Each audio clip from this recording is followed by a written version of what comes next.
Hi, I'm Bob Knoten, and on this episode of the Camp Chaos Chronicles, the old Bruisemobile is going to bring some heat. No, not that kind of heat.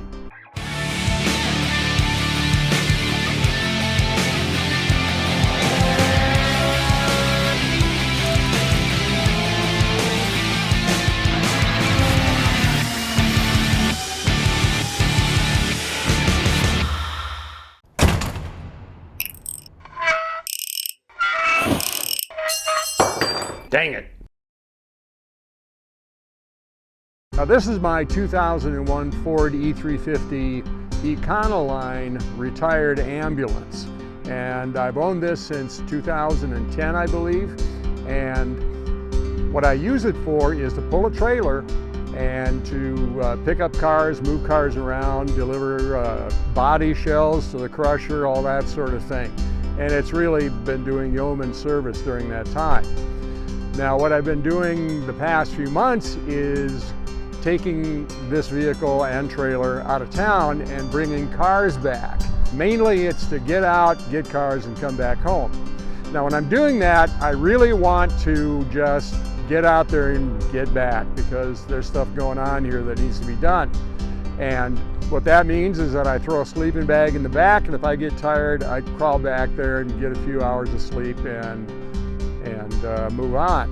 The problem is that, like this time of year right now,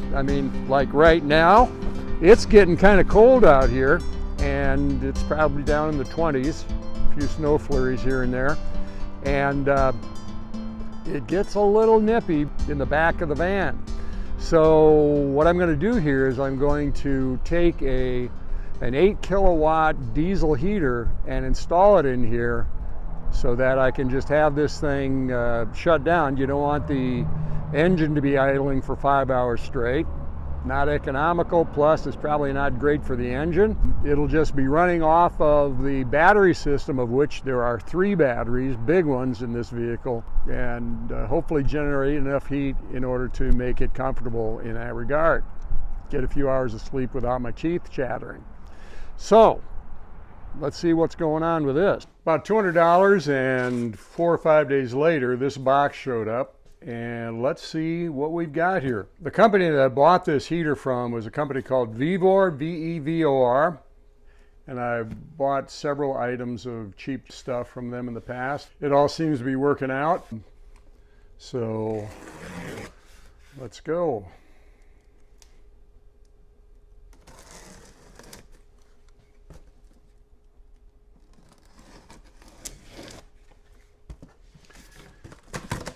Okay.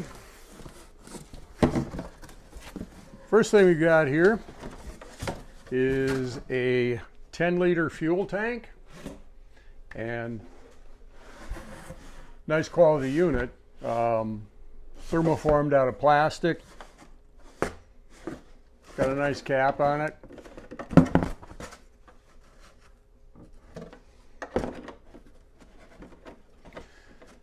I mean, the things that I buy from Vevor have all been really high quality stuff, and this is kind of indicative of it. It's very nice. Instructions. Now I don't know how these look, but the instructions that I've received, while the product itself has been high quality, these things are really kind of, you really need to go to YouTube and see documentaries on how people have installed theirs, because a lot of this stuff, it's English, but it just doesn't make a lot of sense. Those of you that have ordered up technical equipment from Chinese sources find that to be the case quite often. So, I mean, we're not going to ignore that. It's got pictures, so that's helpful. This is the what I assume is the mounting bracket that you mount the heater to. And then we've got some foam. Oh, here it is.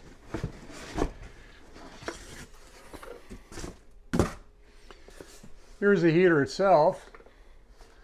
Not quite as big as I thought it would be, but it's, again, a real good looking unit. The exterior shell is made out of plastic, but the interior, wonder if this comes apart.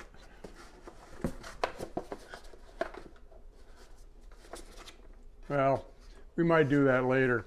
But this is the outlet right here. You can see the fins on the burner. There's a fan at this end that blows air through it. And there's air intake right here, exhaust right here, fuel intake, and pigtail for the electronic controls for the unit. Pretty good looking.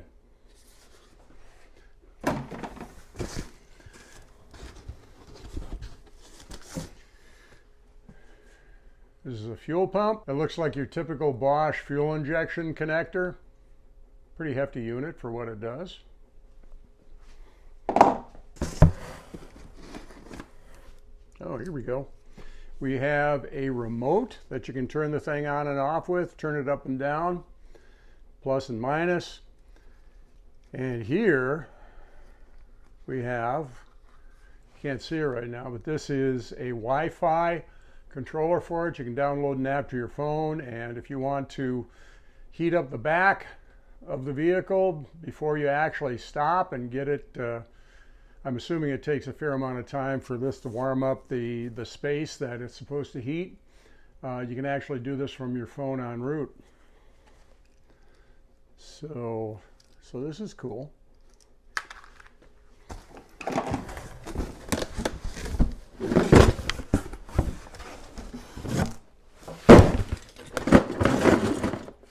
Sounds like a box of assorted stuff.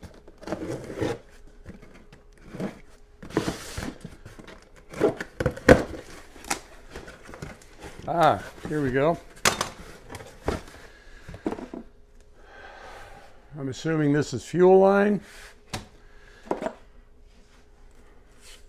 Conduit of some kind. Okay, this looks like the output for the heat to direct it wherever you need it to go. This, I assume, is the air intake tube. This would be the heat grate or vent.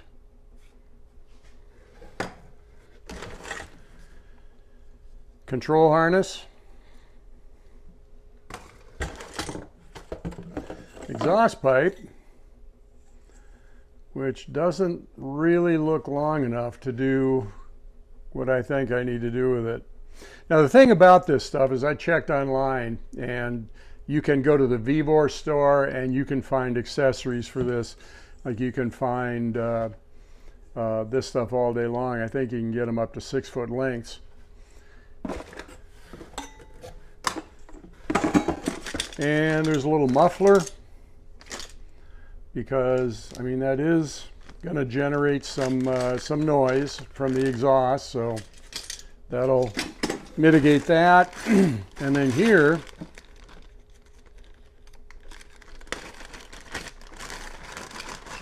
we've got hose clamps for the hot air duct.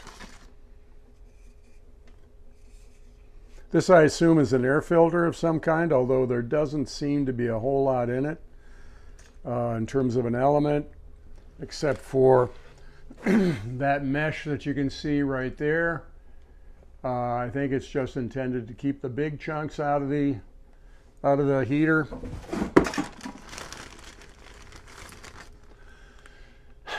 The handyman's secret weapon, well, one of them, zip ties.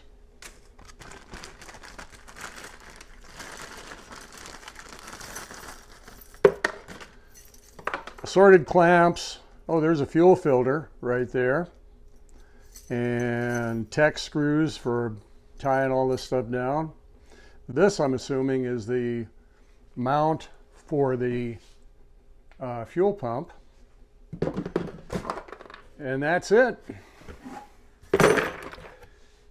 I'm impressed so far. The first thing that I need to do here is to build a bracket to hold the burner itself.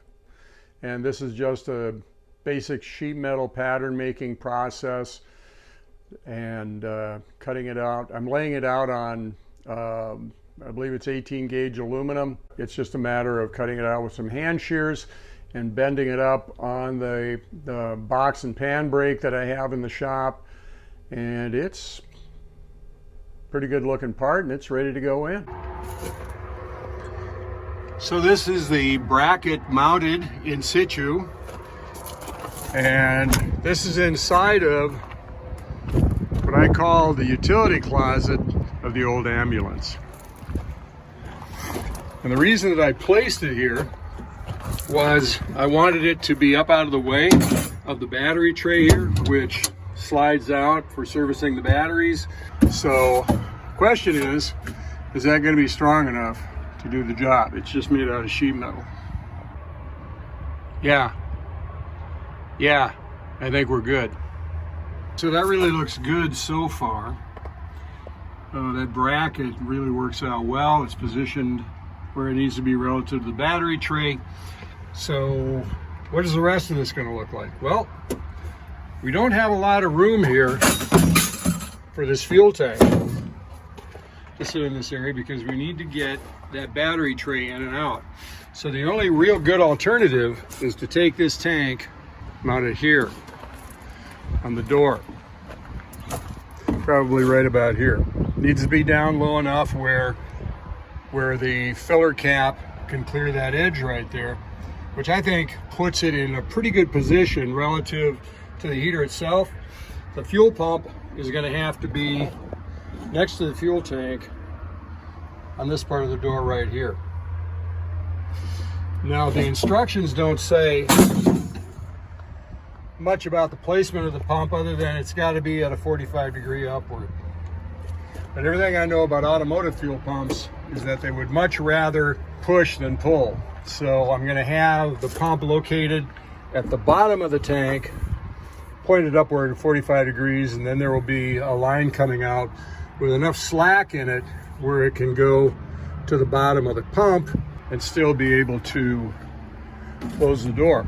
Haven't really got a good plan as far as how I'm going to duct this into the cabin of the van yet, but we'll figure it out, because honestly that's the only really good place for this thing to go. Ouch. Sorry. So the next part of the master plan here is to install the fuel tank. And it's kind of a nice unit here. It's thermoformed out of plastic, and it can be mounted this way or this way, depending on which way you're going to fill it. The obvious choice for me would be to have it like this, so I can get at it from the outside. And I'm also going to be putting it in as close as possible here to the hinge point in the door, so that I got less line to contend with and less line to worry, and wiring also for the fuel pump to worry about, you know, it as I close it up, having it impinging on something here. I'm probably going to have some sort of a light duty spring to hold it up to take up the slack as the door closes. We'll figure that out later. Now, a problem with this tank is that it's got some little mounts on the back here that are extended out past the tank, which gets it up away from what you're mounting it to. It's not going to get it out far enough so I can get my fingers around this and turn it in and out. So what I'm going to do is I'm going to make some aluminum standoffs that are going to get this out away from the mounting surface, so that it's, number one, easier to fill, and number two, easier to get the cap on and off. Now, as far as the pump and the rest of the stuff is concerned, what I'm kind of doing right now is getting the major components located where I think they need to be, and then deal with doing all the other stuff after that, you know, the fuel pump and the wiring harness and all that sort of thing. So yeah, this is kind of an interesting project. Can't wait to see if it actually works. Well, I got the tank installed here, but it'll probably be okay. But here's the thing. What you probably can't see here is that the sheet metal, it's soft aluminum. And so what I've got is metal roofing screws left over from a project that I drilled through this to secure it.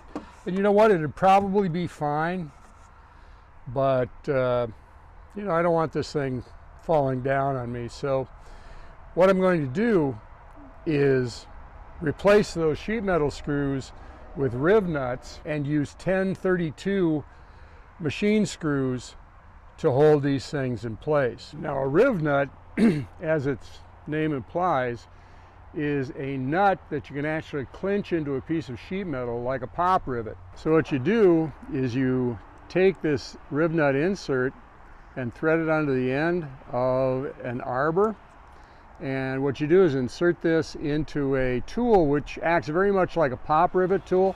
It actually pulls the riv nut up against this part of the arbor and squishes the inside part so it clinches onto the sheet metal. And that ain't coming off.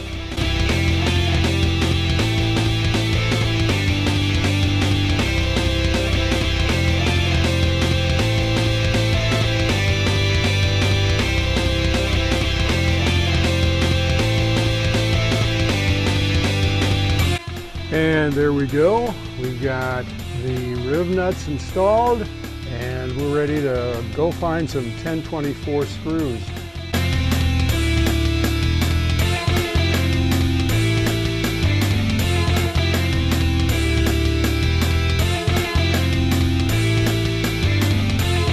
So we've got the heater and the fuel tank installed, although the heater's just mocked up at this point in the event that I have to move it around for whatever reason. But the fuel tank I feel pretty good about, because as you can see, I got those spacers installed back there. And what I did is I installed 1024 riv nuts and 1024 socket head cap screws. And I mean, it flexes, but it's because of the tank and because of this sheet metal that I've got it attached to, and it's made out of aluminum, which is a bit softer, but that I think is a pretty darn good installation. Would I have had to gone to all this trouble to make the standoffs and everything? Probably not. But you know, there's a 90% chance and it would have been fine. But when I'm out on the road, I don't want to have to deal with that 10%. So we got both of these things installed. Now all we got to do is plumb and wire them up. Yeah, sounds easy. Our next job is going to be installing this duct on the end of the heater so that it can go into the cabin of the vehicle.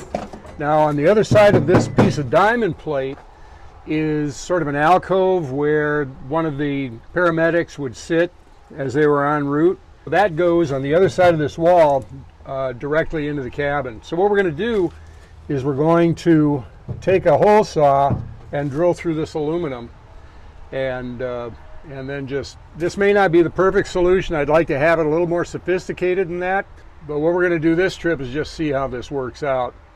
And I'm going to want to have this hole directly opposite this so there's not a joggle in it. So first of all, this is 3 inches in diameter, so to the middle of the hole is 1.5. Measure down to the edge of the thing, which is 8 inches, so that'll be 9.5 inches, and we make a mark over here at 9 1/2 right there. And then we do the same thing from front to back, 1.5 inches. So this is 2, that'd be plus the 1.5 would be 3.5 inches. So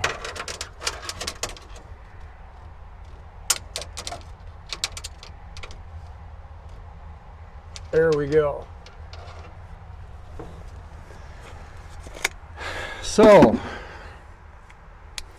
what I'm going to do is take a 3 1/4 inch hole saw to give it a little clearance and cut a hole through there.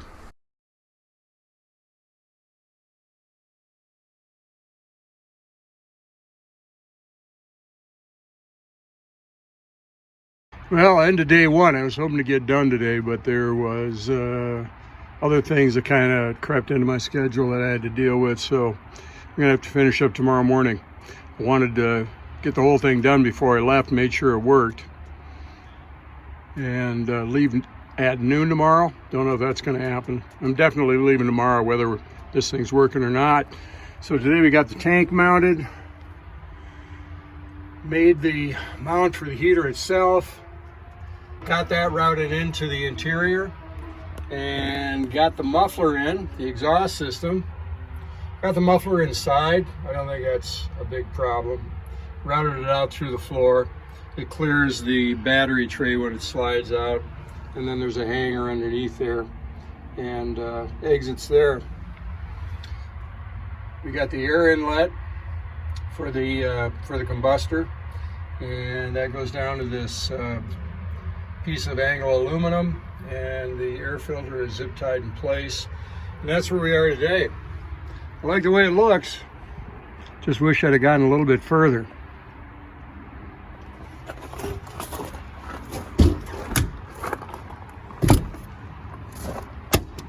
And it closes. I'm getting ready to take off here in a couple hours, and this has been kind of a wrestling match. It's working right now, and it's putting out a ton of heat, and maybe you can hear it spooling up there. Initially, I had a problem getting the fuel pump to prime. I had to pull the line off of the inlet side and let the fuel from the tank run till I could reconnect it, and then took the line loose at the heater and went straight up with it and used a syringe, took some fuel out of the tank and filled that up and stuck it on, and it wasn't working until it was. It's working now. I'm thinking the thing was, sometimes these pumps, if they sit a while, they stick. If there's a little solvent or lube or something in there from the manufacturing process, but it's ticking now. And I tell you what, I think this installation is about perfect for my setup, because you can just barely hear that. You got to be listening for that ticking of that pump in order to hear anything. And the same thing with the heater itself. I'm pretty pleased at this point. Now all I got to do is figure out how to run this thing, because right now all I know is on and off. I got to say, this is not some of my best work in terms of electrical routing and so forth, but I'll fix this up when I get home. Right now I just got to get the heck out of Dodge. Yeah, this is going to be cool if it works. I just happened to find a convenient hole to cover, to put the control on, and there was a convenient hole that went down into the compartment on the side, and I just made up a plate to cover it, screwed the holder for that unit to the plate, and then it just snaps in. And there's the outlet right there, and that is blowing a lot hotter than I need it today. Pretty excited. Now I just got to get the truck ready to go. Well, I got good news and bad news.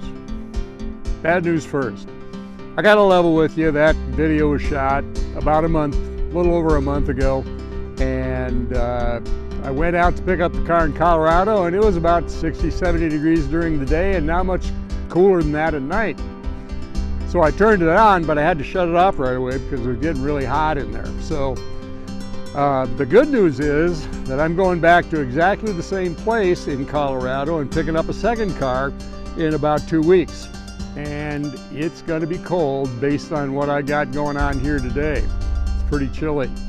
So we'll be able to test the whole thing out and report back then. Now, if you like these videos, like, subscribe, and maybe leave some comments down below so we can know what we can do to we do better.